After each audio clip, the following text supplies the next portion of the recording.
welcome to the last day. I hope everyone had a fantastic evening last night can't you? Is that better? In the Botanic Gardens was a fantastic evening, so I hope everyone enjoyed it. I'm Malcolm Chapman. I'm Head of Collections Management at the Hunterian at the University of Glasgow. So I'm chairing this session this morning. Apparently the first speaker isn't here, so we'll go straight into the second speaker. But before that, there's this wonderful, extremely heavy book, Treasure Houses of Polish Academic Heritage, which covers all the university collections in Poland. There are 12 copies available outside, and it's free, so you'll have to wait until after the AGM to get them, I think. So I think if we cut straight into the first speaker, who was going to be the second speaker, is, sorry, I'll take my glasses off, Kirsten Vincenz, who's the Director of the Office for Academic Heritage, Scientific and Art Collections in Dresden, our host next year. And she's responsible for the care of over 40 collections. And her talk is about new exhibition and collection concept within the historic color chemistry building. So over to you. Hello? Yes. So good morning, everybody. Yes, I will present you much more of a, large project we have, which is more of a problem than the solution yet. So I'm hoping to get some impact from you as well for this project. I renamed it and taken over an old chemistry building because this is exactly what we're trying to do in order to protect it, as a matter of fact.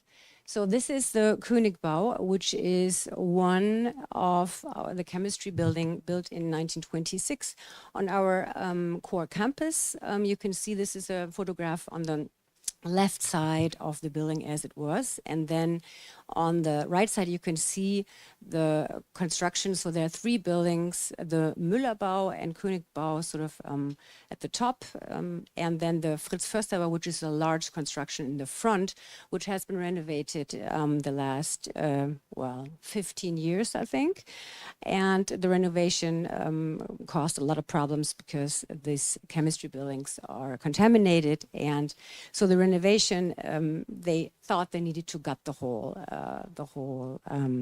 building, so there's nothing left of the historic interior.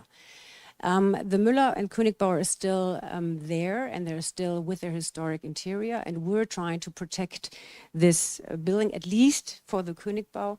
As you can see, we have our color collection still there. It's in situ. It's a two-story collection room with our large, very important for the university, and I think European-wide, it's a very important collection.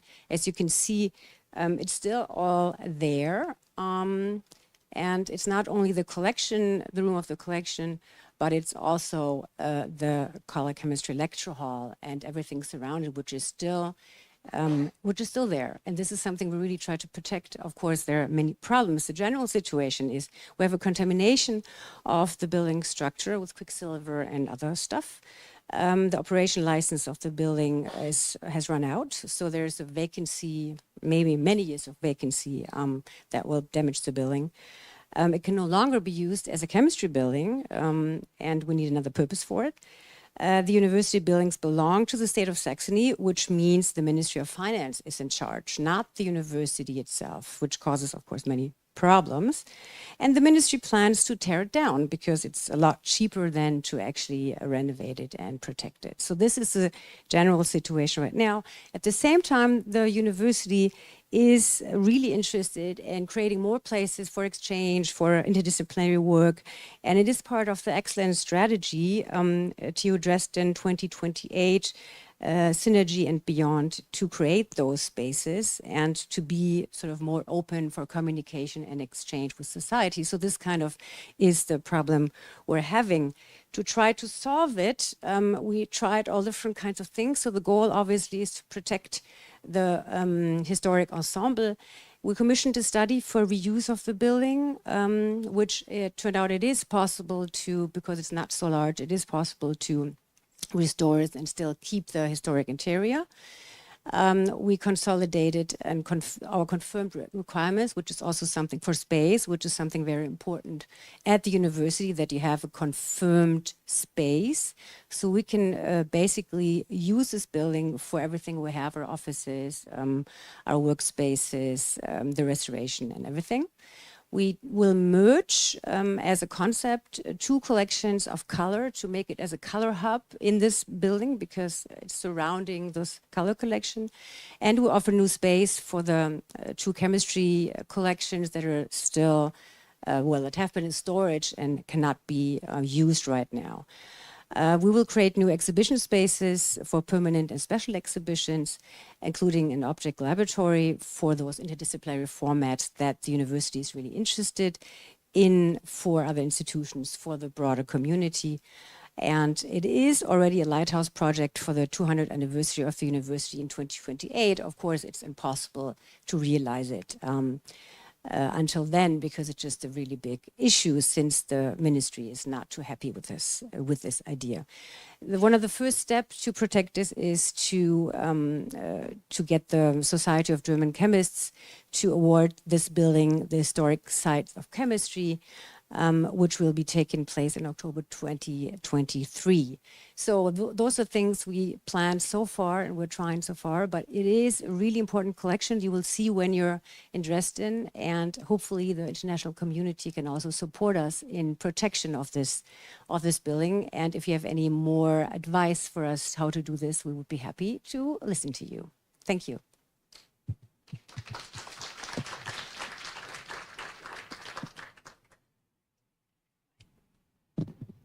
Okay, do we have our next speaker is Anna-Elina Intika from Finland. Do you have a presentation? It's already on? Or? Okay. Okay. And Anna-Elina is going to tell us about the first Nordic site awarded European Heritage Label by the European Commission in 2022. And this has meant finding new stakeholders, working with new stakeholders, and looking at the definitions of academic heritage and the impact on the collections there. So just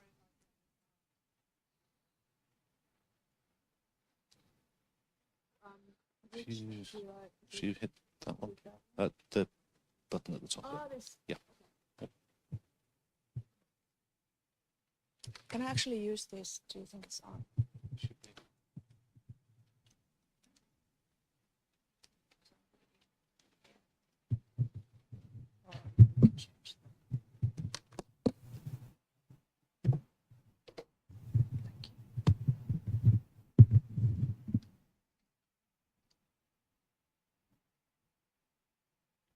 So hello, my name is Anna-Elina Hintikka.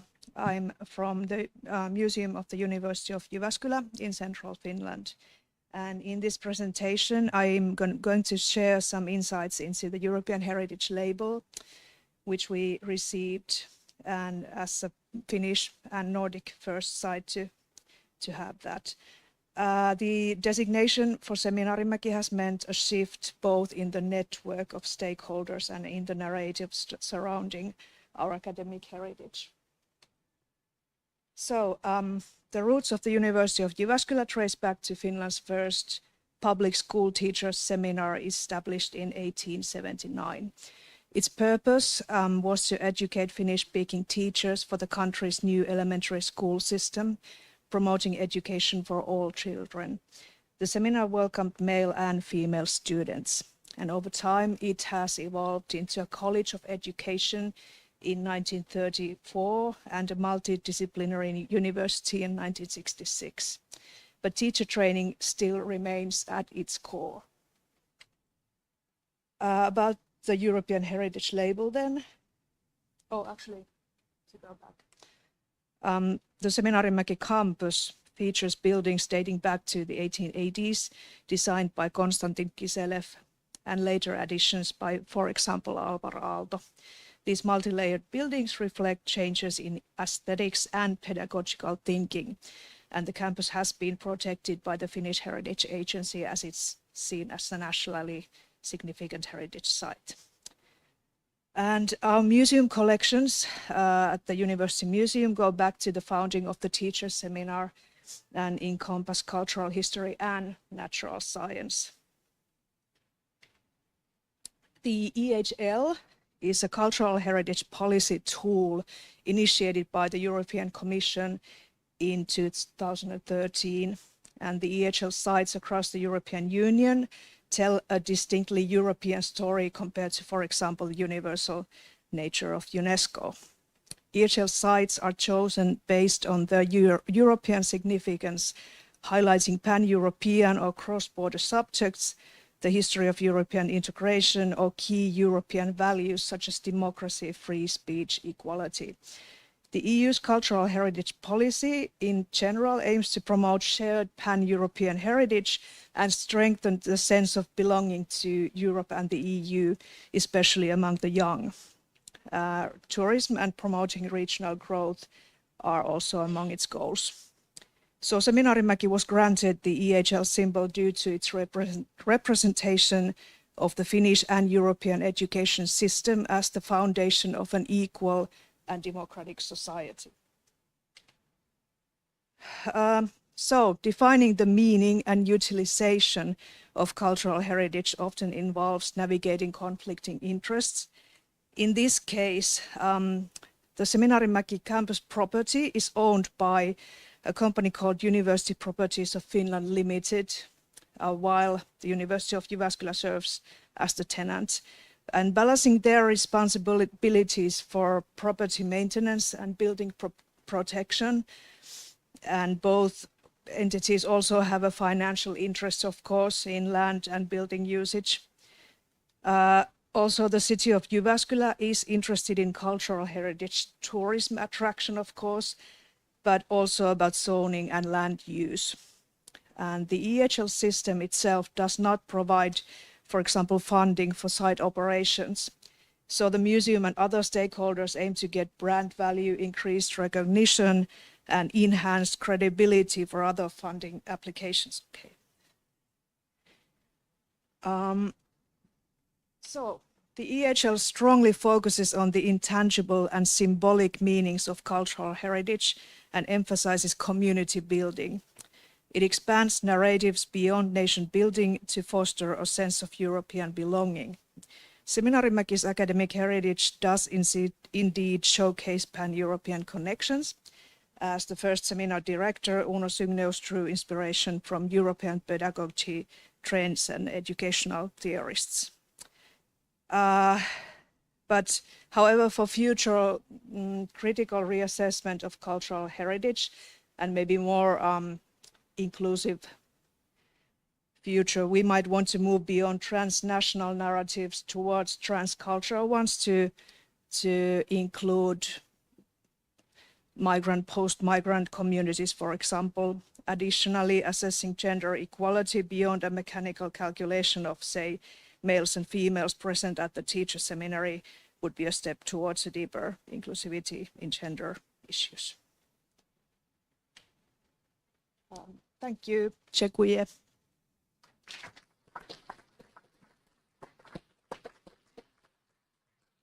Thank you. And next we have Bjorn Johansson from the Museum of Cultural History at the University of Oslo, who's going to talk to us about returning the collections to 1930s interior, historic interior, and how that saved the interior from destruction and impacts on the future of the collections.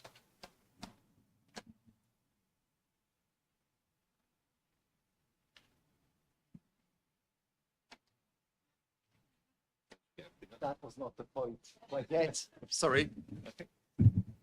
Thank you.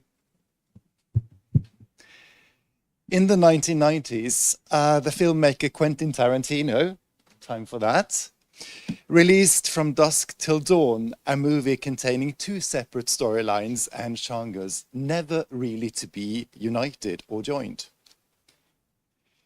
Decades earlier, Katharine Hepburn and Cary Grant chased two parallel storylines in Bringing Up Baby, as they were hunting both for this missing dinosaur bone and the escaped pet leopard baby. Here, though, the two stories are happily united at the end, and both these movies are now regarded classics. Like these movies, architecture and artifacts can be great storytellers, but we may need narratives and knowledge to understand their stories, appreciate their full potential, or tie them together, if desired. In universities and museums, they often build on each other. An interior created for a specific collection represents layers of meaning that can be considerably weakened if the collection is removed. The room has no longer its original purpose and seems easily outdated. The collection itself may carry more multiple stories and may be doing just fine elsewhere, but misses its original physical contexts created to support its use. At the Museum of University History in Oslo, we have embarked on a number of interior projects, aiming to show that more or less endangered and ignored interiors can be revitalized through restoration, musealization, and flexible use. The projects have great variety in ambition and scale. A return of artifacts or original furniture can help these spaces regaining original meaning and level their status. However, we believe that a key factor for success is also introducing a multi-purpose use, like teaching activities or cultural events. Often, only gentle alterations are necessary for meeting modern needs. Establishing partnerships with institutes or others having the room as part of their daily premises is a vital factor to succeed. Their regular use is often the best road to preservation. One such ongoing project is the re-establishment of the open instrument storage in the physics building from 1935. The room can be glimpsed through the glass of the vestibule's monumental artwork. With bespoken interiors by the building's architects, specially created for the historical physics collection, the room was originally set to support teaching in the next-door auditorium. However, most of the collection was later moved. With changing teaching methods, there was little need for its full original function. Many of the room's period's details disappeared, although the cabinets remained. Gradually, it became storage for discarded furniture and bric-a-brac. Layers of dirt and dust settled over an interior in danger of being ripped out to make way for alternative uses. The museum is now a driving force in revitalizing the room, enjoying a partnership with the Physics Institute. Greater parts of the original collection are returned from less suitable premises. Cabinets get museum lighting, and the vibrant color scheme and the modernist features of the room will be recreated. To make the instrument collection come alive, a dissemination program is developed, including architecture and interiors as contexts for teaching and research. In addition to being an open storage and a museum exhibition space, the Institute will make the room a venue for studies, teaching, and examinations, as well as for meetings and functions. The interior has proven to be a valuable historical source for understanding the use of the collection. For instance, the original numbering of the cabinets have reappeared under later paint, giving new meaning to information in the collection protocols. We have thus been able to recreate the grouping and displays of the instruments. Those close to the auditorium may have been most favored for teaching, a factor to be further explored. Also, the objects relate differently to the glass cabinets. Some are to be studied from different angles, others are clearly more stored than displayed. And for which reasons? These perspectives can be great starting points for future research. To conclude, we believe that through projects like this, purpose-built spaces can regain interest as well as illustrate the original symbiosis between architecture and utility. Like in the movies mentioned, parallel stories can be experienced separately or even better, be joined together. In the physics building, we cross fingers for a new dawn replacing the dust. By bringing our babies together, the interior and the collection, parallel stories may be both visible and united for understanding an overall heritage. If succeeding, the project may be instrumental in turning this space into what we think it deserves to be, a classic. Thank you.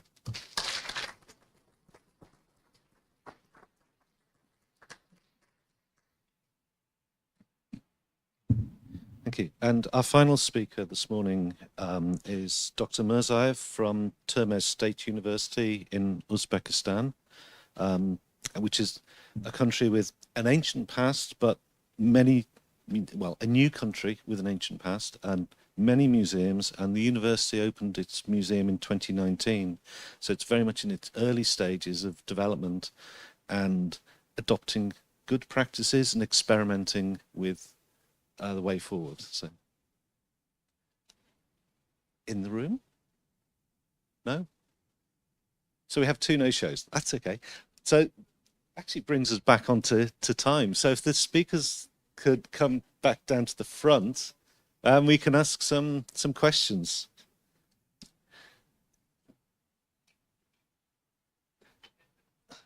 And I think leaving that slide up is quite appropriate. To be continued. I have a question myself, because we've got historic buildings. I'm not going to be allowed to go away ever again, because this week we've had floods in 4 of them, including in the Zoology Museum in the exhibition space rather than in the stores. And my question is, how much or how difficult is it to get support from the university and estates departments to invest in heritage buildings? And do they see the difference and the importance of the collections being there rather than just seeing it as a teaching space with very different approach? I'll take that off, then we can pass that around. Well, that's a very good, but also very complicated question. In my experience, this varies a lot. There are different leaderships. There will be different winds blowing.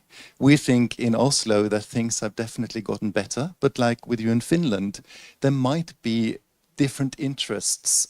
For instance, we have a property department that may look differently on heritage than we do.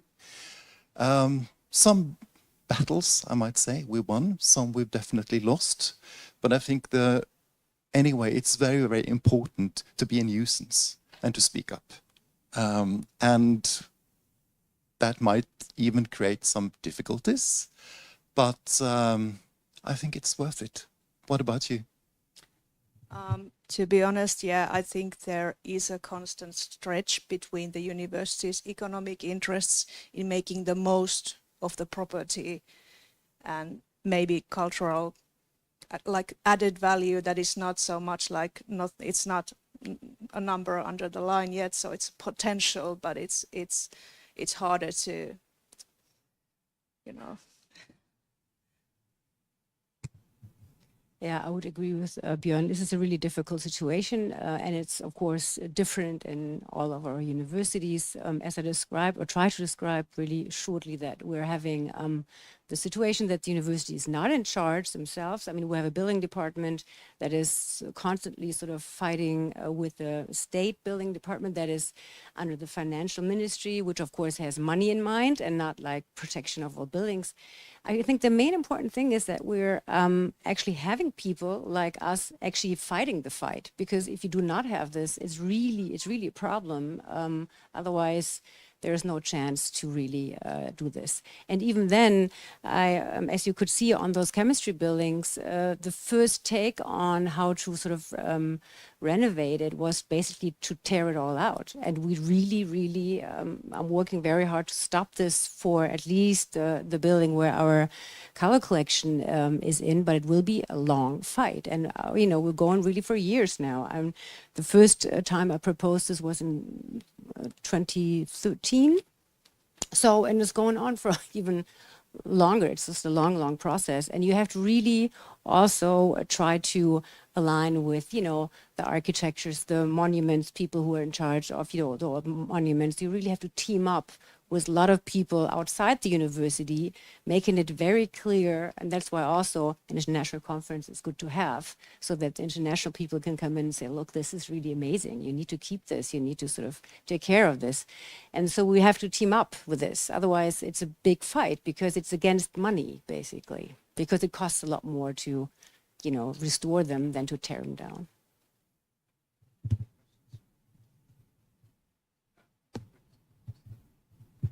I suppose I can also talk without the microphone. Okay, yeah, thank you very much. What I'm very happy about is like this kind of coming together of collections and buildings, right? Like, because usually, I mean, what we knew from where we kind of started, the people taking care of buildings, they were not really represented in Universeum, really, and there were like different departments, right? Like the architectural heritage was a different department from taking care of collections. And now we see this this coming together, which I think was a very necessary step. We tried to push it a little bit more on the conferences, but I see now, because people have moved on and have seen that this has to be thought together, right? Like these are not two different things. And also the outcome, as you say, right? Like the usual protection of heritage is you protect the facade and you rip out everything from inside, right? Like, and now we kind of turning it inside out, right? Like, and look really at all the kind of small features inside and what we can protect. But obviously the big challenge is how can we do this this kind of in situ preservation, right, without kind of turning it into a museum and say this is a useful space for teaching, research, meetings, administration, whatever, right? Like, how can we keep the history and at the same time not become a museum, but a functioning, modern, as we said before, right? Like the tension, I think Marta, I don't know, somebody said it on the first day, right? Like, universities don't want to be about the past, they want to be about the future, right? So I don't know, I guess it's kind of obvious whether you want to comment on this, but I think this is the big challenge here, right?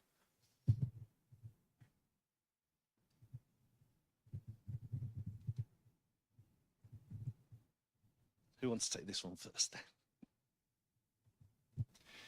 Well, I believe in multi-purpose use, that a space can be used for a lot of different activities. And for instance, we're also working on a 1931 lab these days. And that will be used by the Institute for everything else but laboratory work, because it's too old for that. So it will be seen as a museum object, as an instrument to understand science and teaching. At the same time, there will be meetings, functions, colloquiums, whatever going on in that room. And that makes it stronger, because suddenly we have supporters that don't want to miss a meeting room, for instance, which is different from everything else. And it adds a certain status to their daily activities, and we have to play on that. And that creates a joint force, I think, to fight for these values. I agree. I do believe that University of Jyväskylä has similar sort of uses for some of the older properties to sort of make use of the potential added value of the cultural history of the site. Yes. Yeah, so I agree totally with you. I mean, you have to really look for sort of win-win situations. You need to solve sort of different problems that the university has in one. If this is something you can do, it really, really helps. So what I tried to, I mean, it was a little bit brief, but of course we wrote a long concept of how to use this building, and it's a multi-purpose use, and it's for the collections, it's for outreach, it's for engagement, it's for all different kinds of things, because the university itself is kind of, they don't really know what to do with it. It cannot be used for chemistry anymore. It's too small for using it for, I don't know, one of the big excellence clusters or something. So what to do with this? And we can, and we offered basically a concept that could sort of surround the collection and make it, you know, to open it up to the public, do guided tours, and at the same time do other things in this building with other exhibitions. We still have not solved the problem with the contamination, which would mean that we might have to find a way of just having the collection spaces, if it stays historic, just open for 2 hours a day or so, because this is what might happen. But if we are in the building, we can control this, right? So we can take care of this whole environment and basically make it open to the public. And I do think so. You need to have multi-purposes. And at the same time, look what the university wants and aims for in the strategic outreach papers, and then see what you can fulfill with this, right? Question. Back. Would be right at the back, wouldn't you?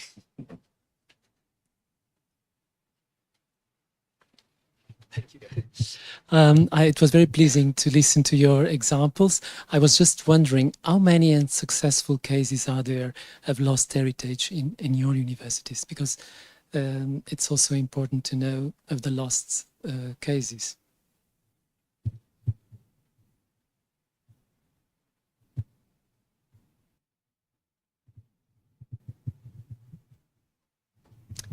Well, basically, I also presented at the same time a lost case, right? I mean, we sort of have those 3 buildings. The biggest one, the Fritz Försterbau, basically got destroyed inside. So, and this happened before I even came to the university. And the problem really was that the contamination was, they didn't know how to deal with this contamination. So the only option they found was to sort of tear it all out.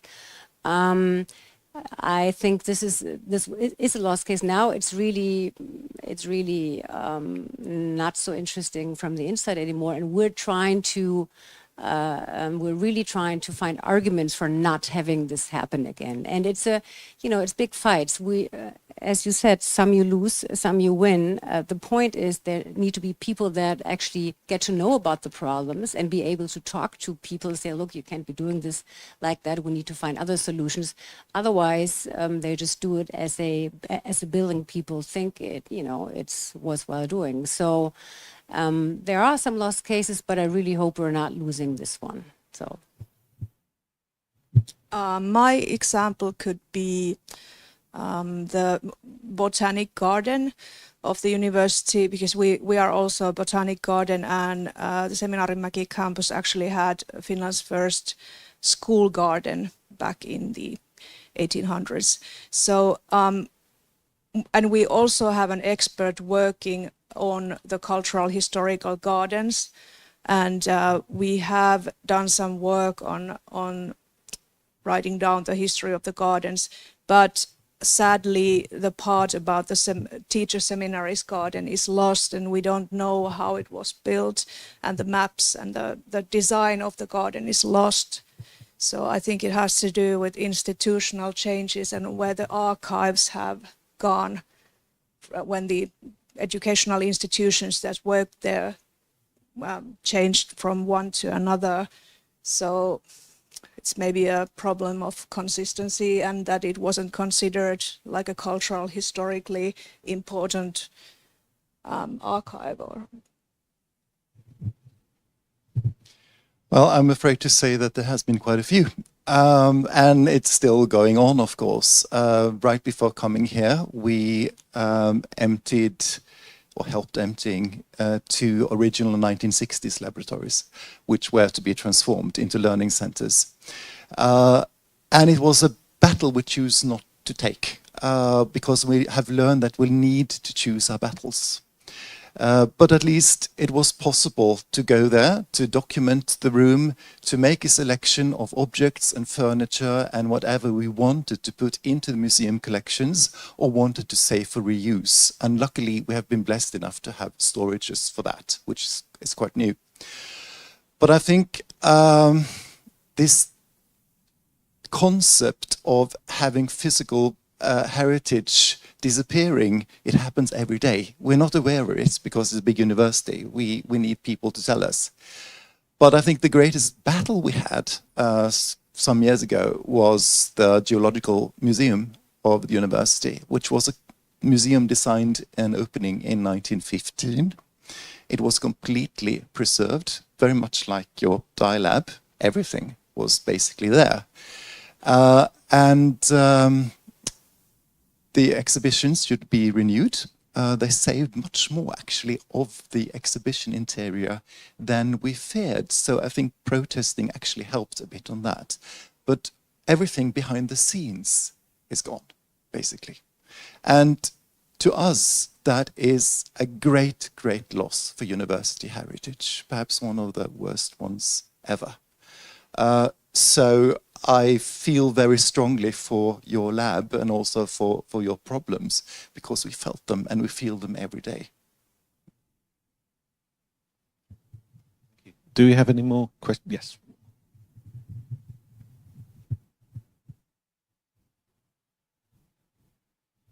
Thank you. Question, reflection, and proposal. Your presentations were really interesting, and we feel everyone, I think, the same. We have the same feeling and the same or similar experiences. In case of our laboratories of chemistry, for example, a few years ago, we needed to restart the building for another faculty, but we rescued a few of laboratories. Of course, it was mostly initiatives or one or two people, but after it, deans of the faculty supported and the idea, and we transferred partly old laboratory furniture and instruments, and in modern campus there is some space where we present historical instruments and interior from 60s and 70s. Yeah, but we know exactly that it's not possible to save everything every day, and especially behind the scenes. So still we need to build awareness. And I think that the big challenge still for us is how to make documentation, how to teach people to make documentation, because we have new technologies, new possibilities.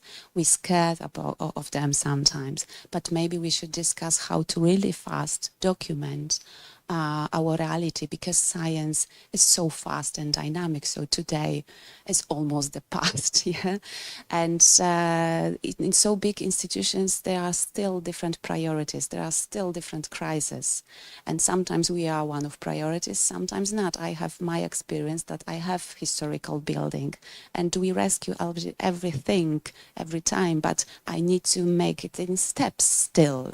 So it's not possible to do everything at what moment, so we have still not much time. The other thing, I think the second presentation was really important for me from my perspective, because this discussion still about definition, how we define, how we dynamic define our heritage is important, is tangible and intangible. We shouldn't stop this discussion. We should still complex it. Yeah. So thank you for your presentations, and my proposal is to still work with these ideas you presented. And the last one, how to be